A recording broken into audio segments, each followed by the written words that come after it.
शिर्डीत आजपासून मोफत प्रसादासाठी कुपन पद्धतीचा वापर साई संस्थानाकडून सुरू करण्यात आला आहे। पहाटेच्या काकड आरतीनंतर साई मंदिरात मोफत भोजन कुपन वितरणाचा आरंभ करण्यात आला।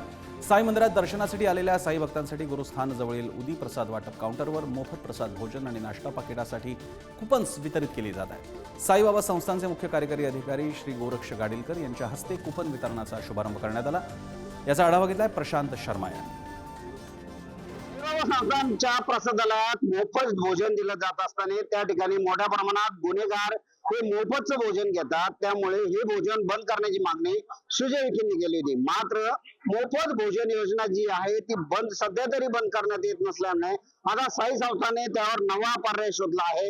आता साई भक्त जेव्हा दर्शन रांगेतून बाहेर येतात तेव्हाच त्या ठिकाणी दर्शन रांगेच्या बाहेरच त्यांना मोफत भोजन प्रसादाचं जे आहे ते कुपन देण्याची सुरुवात आजपासून करण्यात आलेली आहे। हे कुपन या ठिकाणी आजपासून त्यांना सुरुवात केली गेलेली आहे। भक्तांना हे कुपन या ठिकाणी दिले जात आहे। हे कुपन असेल तरच भक्तांना साईबाबा संस्थांच्या प्रसादालयात जे आहे भोजन दिले जात आहे। बहुतांशी भक्त जे आहे ते या भोजन प्रसादाच्या कुपनाचा स्वीकार करत आहे।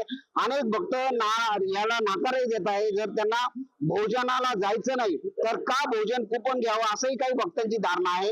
मात्र बहुतांशी भक्तांना आता याची कल्पना देण्यात येते आहे। प्रशांत शर्मा, पुढारी न्यूज, शिर्डी, अहिल्यानगर। दरम्यान शिर्डीत प्रसादासाठी सुरू झालेल्या या कुपन पद्धतीवर शिर्डी साई मंदिरात दर्शनासाठी आलेल्या भाविकांच्या काय प्रतिक्रिया आहेत पाहूया। मराठी भाविक आहेत त्यांच्याकडून आपण जाणून घेऊया त्यांना ही साई संस्थांची जी नवीन पद्धत आहे कशी वाटते। ताई, काय सांगाल की गुन्हेगारी कमी व्हावी म्हणून मोफत भोजन तर देणार आहे, मात्र गुन्हेगारी कमी व्हावी त्याला अटकाव व्हावा म्हणून आता तुम्हाला याच ठिकाणी भोजनाचं जे आहे ते कुपन दिले गेले आहे। साई संस्थांनी ही पद्धत चालू केली, काय वाटतं तुम्हाला? नाही, चांगली म्हणजे कुपनीतच भेटतं मंदिरात दर्शन झाल्यावर, ही गोष्ट चांगली आहे।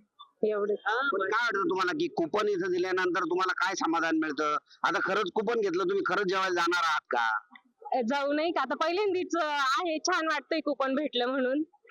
पण गुन्हेगारी पण कमी होईल असं नाही का, म्हणजे वेळ पण वाचन आणि असं म्हणजे बाहेरून आलेल्या बऱ्याचशा लोकांना नाही का संस्थांचं म्हणजे ते माहित नसतं ना जेवणाचं वगैरे, तर मग इथंच कुपन भेटल्यामुळे मग लोकांना माहिती होऊन जाईल का डायरेक्ट जाऊन जेवण करू शकत्या आणि मग तसं मग बाहेरच्या आलेल्या लोकांना माहित राहत नाही ना। ये बहुत अच्छा सिस्टम, मतलब जिसके पास कूपन रहेगा वो भोजन करेंगे और कोई बीच में नहीं घुस सकता है ना था, मतलब दूसरा अदरवाइज कहीं बाहर से कोई घुस ना सके, इसलिए ये व्यवस्था बहुत अच्छा है।